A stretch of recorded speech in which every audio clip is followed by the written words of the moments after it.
Бүгүнкү сабагыбыздын темасы ан грамматикасы. Бул грамматика кыргыз тилинде терс маанини берүүчү байым мүчөсүнүн ролун ойнойт. Мисал үчүн кыргызча окубайм, барбайм, жебейм.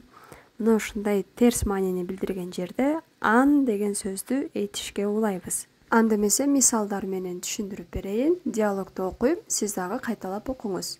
Мисо, 나나시 자요? 나나?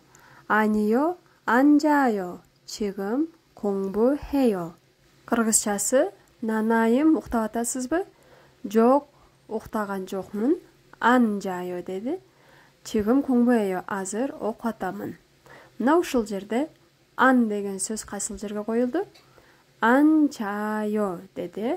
Уктаган жокмун, уктабай элемин. Демек ушундай эле уктабай элемин, кылбай элемин деген терс маанидеги этишти билдириш үчүн бизге ан деген сөздүн жардамы керек экен.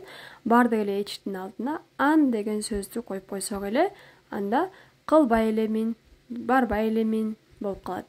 Анды сөзсүз этиштин алдына коебуз, аркасына эмес. Алдына койгондон кийин, мисал үчүн, чаада уктоо болсо, уктайм деген сөз кандай болот? чайо болот. ан жада уктабоо болуп калат. ан жайо. мокта бул же, жебөө десе ан мокта. Жөнөкөй эле экен. Ал эми мына ушундай эки курамдан турган этиштер келгенде, биринчи курамы коңбу, экинчи курамы хада болуп атат. ан коңбу хада десек туура эмес болуп калат. Бул жерде эки составдуу этиш болгон үчүн анды экөөнүн ортосуна коебуз. Коңбу анан хада деген эки сөз, ошонун ортосуна анды кыпчып койсок болот.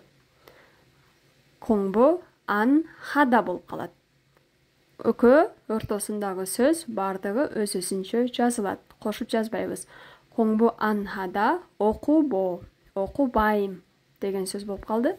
Ушундай эки составдан турган сөздөрдү мисал үчүн ил хада өзү эле көрүнүп турат. Ил өзүнчө сөз, хада өзүнчө сөз. Ан ил хада десек ушул жерде ката болуп калат. Кандай кылат экенбиз? Ортосуна ан деген сөздү коет экенбиз дагы. Ил ан хада иштебөө, иштебейм деп айта турган болсок, эгерде ан ил хеё десек анда туура эмес да. Ил ан хеё. Кийинки сөз ундоң хада, спорт менен машыгуу. Ундоң хада. Кандай болуп калат? Ундоң ан хада. Ундоң ан хеё. Эгер ан ундоң хеё десек, анда туура эмес болуп калат. Ошондуктан этиштерди жаттап атканда жакшылап көңүл буруп жаттап алыңыздар. Корей тилинде көптөгөн этиштер ушундай эки составдан турат. Биринчи составы көбүнчө мына эн деп жазып койдум. Зататоштон келет. Коңбу деген сөз. Экинчиси хада, кылуу. Окуу кылуу, демек окуу, учиться деген сөз. Ал эми бир эле сөздөн турса, чаада деп турса, анды эле коюп кое беребиз. Бул эң жөнөкөй этиш болуп эсептелет. Ан чаада. Ал эми коңбу хада болсо, коңбу ан хада. Ан хада. Мына ушундан башка дагы этиштерди точно ушундай эле кылып жазасыздар. Бул бардык грамматикага тиешелүү. Азыр сабагыбызды дагы бир жолу жыйынтыктап аныктама айтып бере турган болсом, бүгүнкү темада биз терс маанини үйрөндүк. Кылбайм, окубайм, жебейм, барбайм. Ошолорду эми биз жөндөп атканда кандай кылат экенбиз? Эгер жөнөкөй эле этиш келсе, анды коюп коет экенбиз. Алдына эле этиштин аркасына эмес, алдына коебуз. Ан чада. Сиздер дагы этиштерди алып туруп, мына ушундай жөндөп көрүңүздөр. Мен доскага көргөзүп бергендей кылып, биринчи чаада ан жайо, мокта ан могоё, коңбу хада, коңбу ан хеё. Уктабайм, жебейм, окубайм. Баса бул мен, сен, биз, силер, алар бардыгына жөндөөлүп кете берет. Мисал иштеп көрөлүк. Чонун чибесо коңбу хеё. Мен үйдө окуймун. Окуймун болду. Эми окубаймын деп жазса кандай болот? Чонун чибесе коңбу ан хеё. Үйдө окубаймын. Экинчи сүйлөм. Мен китепканада уктайм дейт. Тосоган эсо чайо. Уктабаймын. Ан жайо. Üçüncü, Miso 씨는 커피를 마셔요. Miso kofe içet deydi.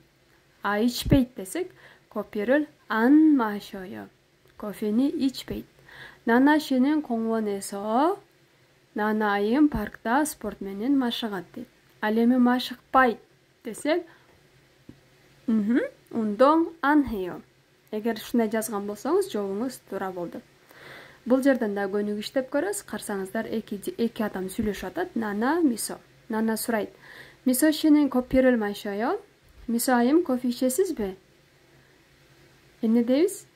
아니요, жок. 저는 녹차를 마셔요. Мен көк чай ичемин дейт. Бул жерге кайсыл сөз келиш керек? Ичпеймин деген сөздү кантип жазабыз корейче? 안 마셔요. 안 마셔요 деп жооп берген болсоңуз, жообуңуз туура болду.